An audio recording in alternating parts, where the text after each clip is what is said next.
9 वर्षाच्या मुलीवरती रेप झाला. जुन्नरमधल्या पिंपळवंडी गावातली ही घटना आहे. त्यांच्या घराशेजारी राहणारा साहिल संपत खैरे ह्या नराधमाने तिचा रेप केला आणि तिचा खून करून टाकला.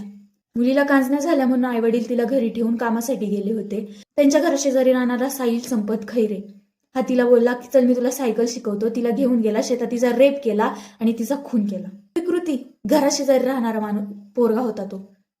त्याला ती 100 वेळा दादा बोलली असेल, पण असलं नीच कृत्य करताना त्याने 2 मिनिटं पण विचार केला नाही. तर न्याय यंत्रणेला, न्याय व्यवस्थेला आमची एकच मागणी आहे की त्याला शिक्षा करताना तुम्ही पण 2 मिनिटाचा पण विचार नाही करायचा, कारण त्याने गुन्हा कबूल केलाय. ही घटना घडली आहे शिवजन्मभूमीमध्ये. शिवजन्मभूमी जुन्नर तालुक्यात पिंपळवंडी गावात, जे गाव आहे आमदार शरददादा सोनवणे यांचं.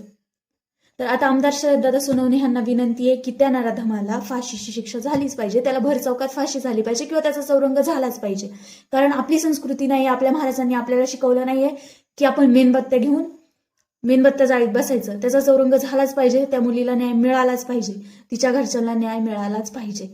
9.5 वर्षाचं लेकरू होतं ते. त्याचं निघून रेप केला आणि हत्या केली.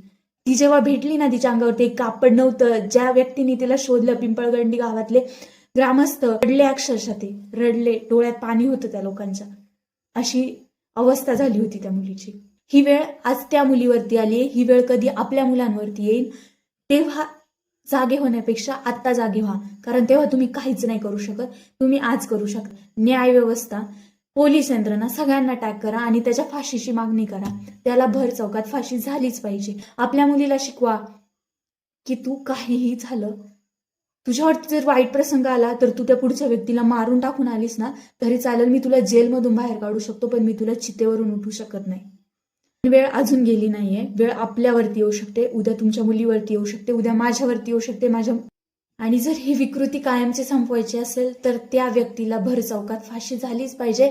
एकाची फाशी बघून 100 जणांची ही मानसिकता समाप्त होईल, कारण त्याला तेच आठवेल जे त्या गुन्हेगारासोबत झालं होतं.